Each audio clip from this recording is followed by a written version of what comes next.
글을 쓰고 싶은 욕구들, 특히 아버님들보다는 어머님들이 되게 커요. 강의 현장도 가보면 여성분들이 훨씬 더 많이 오거든요.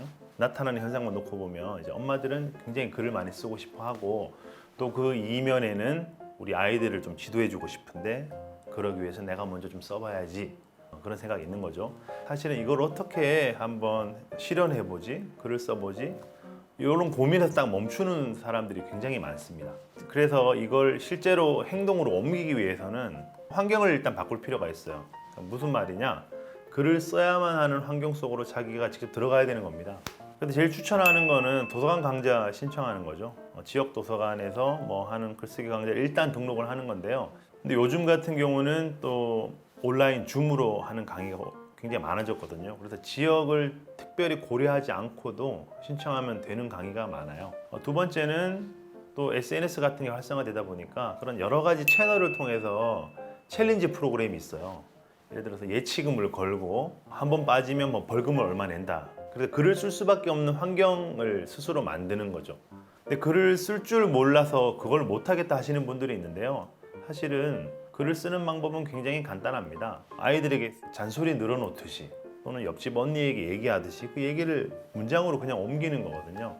근데 우리가 글쓰기라는 생각을 하면 너무 어렵게 생각하기 때문에 못 쓴다. 어떤 좋아하는 작가 또는 따라할 만한 책 이런 걸 하나 골라가지고 따라쓰기를 한번 해보는 거예요. 좋아하는 문장이나 어떤 책에서 하라고 하는 그런 실습, 뭐 주제 같은 것들을 한번 끼적여 보는 거죠. 그렇게 이제 시작을 해볼 수가 있습니다. 아이랑 같이 글을 쓰기 위해서 제일 먼저 이제 시도해야 될 거는 글쓰기가 공부가 아니라는 걸 아이들에게 알려주는 거예요. 아이가 평소에도 할 게 많은데 글까지 써야 된다 하면 일단 거부감이 생기거든요. 그래서 제가 제일 먼저 이제 아이들이랑 시도할 만한 활동으로 제안하는 게 글놀이예요. 글놀이. 예를 들면 인물화 쓰기 이런 겁니다. 종이 한 장을 놓고 엄마랑 아이가 서로의 얼굴을 바라보면서 한 문장씩 번갈아 가면서 쓰는 거예요. 엄마가 아이 얼굴을 보고 코가 오똑하게 되게 예쁘다 써서 주면 아이는 엄마의 얼굴을 바라보고 뭐 머리카락에 대해서 쓰든 눈썹에 대해서 쓰는 거죠. 이렇게 서로의 얼굴을 이제 한 문장씩 번갈아가면서 주고받는 겁니다. 이렇게만 하면 좀 심심하니까 서로 다른 부분에 대해서 쓰기, 뭐 이런 조건을 하나 추가할 수 있는 거고요. 그리고 그 문장을 완성한 사람은 아주 작은 간식 하나 먹기. 이렇게 하면 아이가 굉장히 열심히 엄마의 얼굴을 이제 뜯어보면서 묘사를 하는 거죠. 끝말잇기를 한 다음에 거기서 나온 단어를 가지고 짧은 이야기를 써볼 수도 있고, 놀다 보니까 글이 한 편 써졌다. 이게 일종의 글놀이인 거거든요. 그래서 재미있는 놀이처럼 함께 접근을 해보는 게 되게 중요해요. 어떤 교재를 사가지고 오늘부터 나랑 같이 매일매일 한 편씩 또는 일주일에 한 편씩 글을 써보자 하면 되게 어려운 접근인 거죠. 간단한 놀이를 통해서 단어부터 시작해서 한 문장씩 표현해서 점점 늘려나가는 거, 이런 접근이 오히려 좀 쉽다고 생각을 합니다. 그래서 중요한 거는 글쓰기는 소통이다 얘기했잖아요.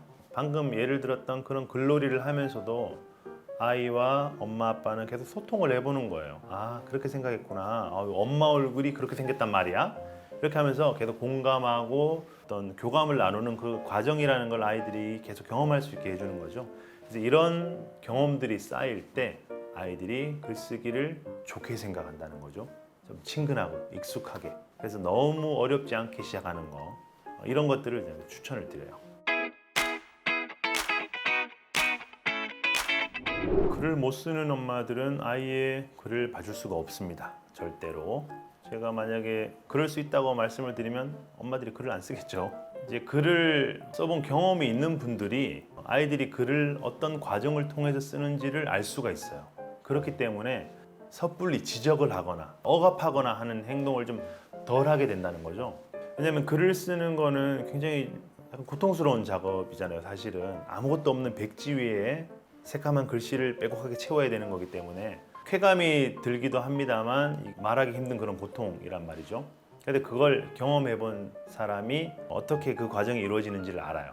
그리고 아이들이 글이 막혔을 때 어떻게 해야지 쉽게 풀어내는지, 그런 것들을 도와줄 수가 있다는 거죠. 그리고 무엇보다도 글을 써보지 않은 사람들은 아이들의 문장에 담겨 있는 그런 감정, 어떤 숨기려고 했던 이야기들, 이런 것들을 캐치하기가 좀 힘들 수 있어요.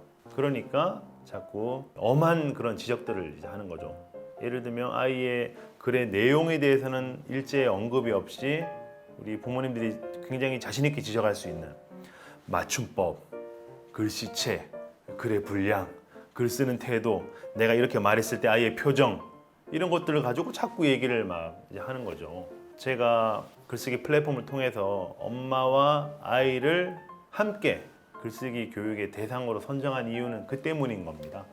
아이들이 글을 잘 쓰기 위해서는 우리 엄마들이 꼭 같이 이제 글을 써야 되는 거죠. 엄마들이 일단 글을 쓰면 아이들이 바뀔 확률이 훨씬 더 높아지는 거죠.